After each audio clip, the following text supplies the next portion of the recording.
প্রায় 10 বছর পর শহর থেকে গ্রামে ফিরে এলেন মিত্তির বাবু তার 200 বছর পুরানো পৈতৃক সম্পত্তি বিক্রির জন্য। অনেক চেষ্টা করেও সঠিক ক্রেতা পাচ্ছিলেন না। অবশেষে জমিদার দর্পনারায়ণের কাছে 100 একর জমি বিক্রি করলেন। সেই জমিতে ছিল বিশাল আকারের এক বাগান, যেখানে দাঁড়িয়েছিল প্রাচীন ও বিশাল দৈত্য আকৃতির সব গাছ। বাগানের মাঝে ছিল পুরানো কোঠাবাড়ি, যা যুগ যুগ ধরে তার পরিবারের ইতিহাস বহন করে আসছিল। ও বাবা, এ বাগানে দেখছি ওই আম গাছটা একেবারে শুকিয়ে গেছে।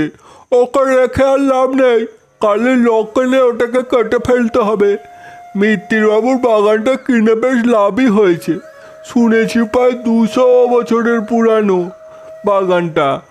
অনেক পুরানো গাছও আছে দেখছি। এখান থেকে লাভ প্রচুর হবে মনে হয়। হা কপাল, এবার দেখছি সত্যি সত্যি আমায় মরতে হবে। কালই তো বাবু লোকজন এনে আমায় কেটে ফেলবে। এখন আমার কাছে আর কোনো উপায় বেঁচে নেই, আমায় কেউ সাহায্য করতে আসবে না। 200 বছর আমি এখানে বন্দি হয়ে আছি। আর কত শাস্তি পাবো ভগবান, আর কত শাস্তি পাবো। এই বলে অসহায় গাছটি খুব কাঁদতে লাগলো।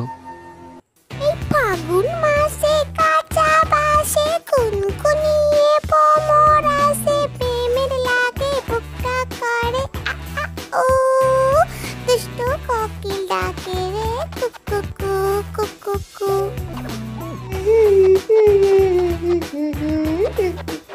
ও বাবা, কারো কাঁদার আওয়াজ মনে হচ্ছে। ওই বাগান থেকে আসছে নাকি? যাই তো একটু দেখি তো কে কাঁদে এমন সময়। ও মা, কেউ কোথাও নেই তো, কাউকে দেখছি না। তাহলে কাঁদার শব্দ আসছে কোথা থেকে? কে কাঁদো অমন করে? এমন সময় কে কাঁদো গো? দেখতে পাই না যে। ও মা, কেউ কোথাও নেই দেখছি, তাহলে কাঁদার শব্দ আসছে কোথা থেকে? এই যে গো, আমি কাঁদছি। তুমি বুঝি শুনতে পাচ্ছ আমার কান্না? আমায় তুমি সাহায্য করতে পারবে? আমায় একটু সাহায্য করো, কালই বাবুর লোক এসে আমায় কেটে ফেলবে। তুমি আমায় বাঁচাও, বাঁচাও আমায়। আচ্ছা আচ্ছা, কিন্তু আমি কিভাবে আটকাবো? দাঁড়াও একটু। আচ্ছা, বুদ্ধি আছে একটা, তুমি চিন্তা করো না। আমি যেভাবে হোক তোমার কাটা আটকাবই। আমি টুনি, তোমায় আমি যেভাবেই হোক সাহায্য করব। একটা অদ্ভুত ব্যাপার, তুমি গাছ হয়েও কিভাবে কথা বলছো? আর তুমি এভাবে শুকিয়েই বা গেলে কিভাবে? আমি যত্ন পাই না বলে শুকিয়ে গেছি। আর আমি কথা বলতে পারি কারণ আমি অনেক পুরানো গাছ। তুমি তো শুনেছো পুরনো গাছেরা আগে চলাফেরা করতে পারতো। সে অনেক কথা, বাদ দাও টুনি। তুমি আমার কথা শুনতে পাচ্ছ কারণ তুমি সৎ ও সাহসী বলে। ঠিক আছে গাছ বন্ধু, কাল আমি আসবো। এখন আমি যাই, আমার অনেক কাজ। বাবু নিশ্চয়ই ওই শুকনো গাছটার কথাই বলেছে। ওটা ছাড়া তো আর কোনো গাছই নেই কাটার মতো। যাই, কুড়ালটা নিয়ে গাছটা কেটে ফেলি। শিগগিরই বাড়ি ফিরতে হবে। বউ আবার বসে থাকবে, দেরি হলে খুব রাগ করবে। এই যে মধুবনী, লোক আসছে কিন্তু গাছ কাটার জন্য। এবার তোমার কাজ তুমি শুরু করো। চিন্তা করো না, চিন্তা করো না, আমি কিছুতেই একে গাছ কাটতে দেব না। আমার ফুল ফুটিয়ে ওকে এক্ষুনি তাড়িয়ে দেব। দেখবে দেখবে ও কেমন দৌড়ে পালাবে আমার হাত থেকে বাঁচতে। লোকটি যেই না কুড়াল তুলেছে গাছ কাটার জন্য, অমনি মধুবনী এসে তার গায়ে হুল ফোঁটাতে শুরু করে। বাবারে মারে, মৌমাছির দল আছে রে, আমাকে মেরে ফেললো রে, পাড়াই এখান থেকে, গাছ কাটা রইল পড়ে। এই বলে লোকটি সেখান থেকে এক দৌড়ে পালায়। আমার কাজ শেষ টুনি, আমি যাই। ধন্যবাদ মধুবনী, অসংখ্য ধন্যবাদ তোমায়। ধন্যবাদ টুনি, তোমাকেও ধন্যবাদ। তুমি আমার বন্ধু হবে টুনি। আমার ভাষা কেবল তুমিই বুঝতে পারো, আর কেউ আমায় বোঝে না। শুকনো অপরিত্যক্ত গাছ বলে মনে করে। একটু যত্ন, একটু ভালোবাসা পেলে হয়তো আমি আবার শাখা পোশাখা বিস্তার করে ফল দিতে পারতাম। দুঃখ করো না গাছ বন্ধু, আমি তোমার বন্ধু হব, আমি তোমার যত্ন নেব, আমি তোমায় ভালোবাসবো। তোমার ডালপালা সবুজ সুন্দর সতেজ হয়ে উঠবে, আবার তুমি ফল দিতে পারবে ঠিক আগের মতো। এরপর থেকে টুনি রোজই গাছের কাছে আসতো আর তার সাথে কথা বলতো এবং তার সেবা যত্ন করত।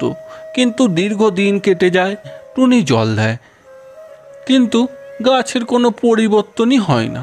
আর অন্যদিকে টুনি যে বনে থাকতো সেখানে শুরু হয় এক ডাইনির উৎপাত। টুনি, কালু ভাই, কি করব এখন? কিভাবে মুক্তি পাবো এই ভয়ঙ্কর ডাইনির হাত থেকে? ও যে আমায় একে একে শেষ করে ফেলবে আমাদের।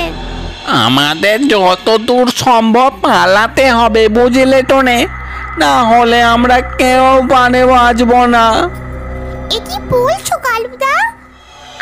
তুমি আমরা না উড়ে পালাবো, কিন্তু বাচ্চাগুলো, ওদের কি হবে?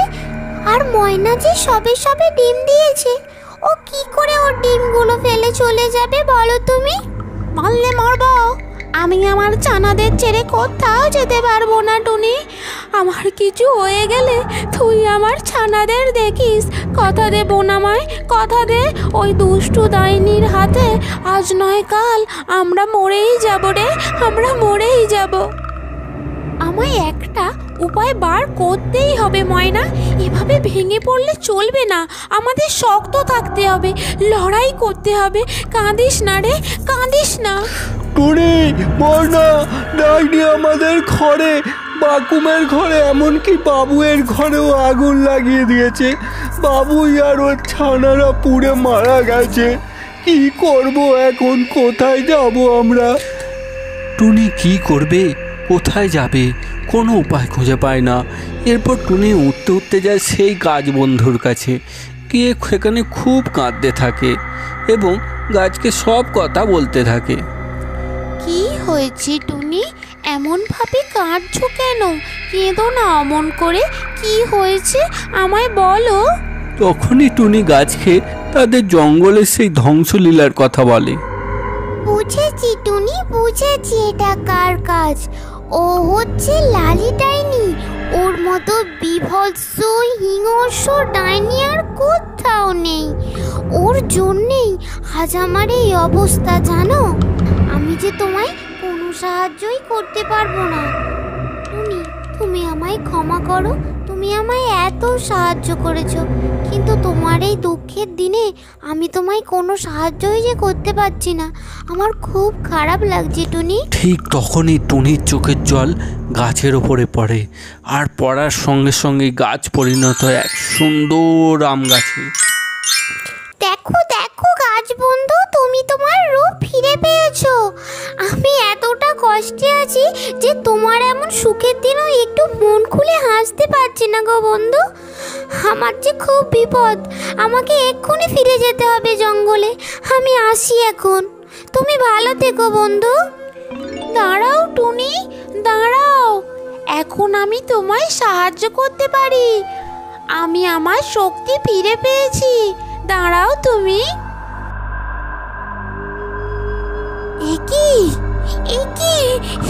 আর এক ডাইনি। ভয় পেও না, ভয় পেও না, আমি নীলা ডাইনি। ওই লালি ডাইনি আমার বোন। ওই লালি ডাইনির জন্যই আজ আমি 200 বছর এই গাছে বন্দি হয়ে আছি। ও আমায় মেরে নিজের শক্তিকে আরো বাড়াতে চেয়েছিল। আজ আমি মুক্ত, আমি তোমায় সাহায্য করব। ওই লালি ডাইনিকে আমি নিজে হাতে হত্যা করব, আর তোমাদের জঙ্গল আমি ফিরিয়ে দেব। চলো এখনই। একই টনে, তুমি কাকে নিয়ে আসলে? আমার এক ডাইনি ছেড়ে আর এক ডাইনি, আমাদের উদ্ধার করার জায়গায় তুমি যে আরো বিপদ রেখে আনলে। শান্ত হও, তোমরা শান্ত হও। আমি ওই লালি ডাইনির দিদি নীলা ডাইনি।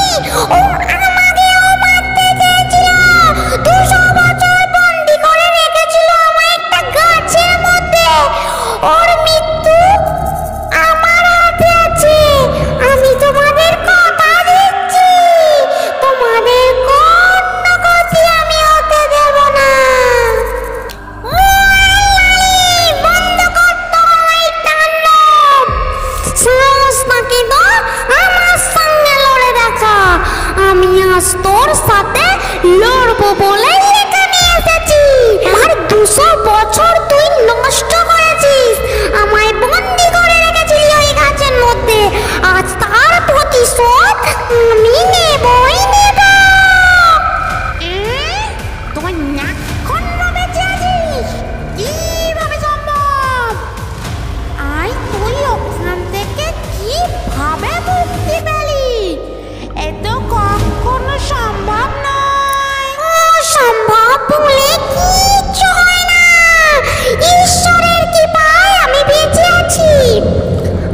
টুনির দ্বারা আমি মুক্তি লাভ করেছি। টুনির যত্ন, ভালোবাসা, টুনির সরলতা আর টুনির সরল মন, টুনির চোখের জলের ফোঁটা আমায় বাঁচিয়ে তুলেছে। টুনি তোকে বাঁচিয়ে তুলেছে? তাতে কি হয়েছে? আজ আমার হাতেই তোর মৃত্যু হবে। এরপর লালি ও নীলা ডাইনির মধ্যে যুদ্ধ শুরু হয়। সে কি ভয়ঙ্কর যুদ্ধ! একটা সময় পর লালিকে মেরে নীলা ক্লান্ত হয়ে পড়ে। তখনই টুনি ডাইনিকে জল এনে দেয়। নীলা সেই টুনির দেয়া জল পান করে সেই জঙ্গল থেকে বিদায় নেয়।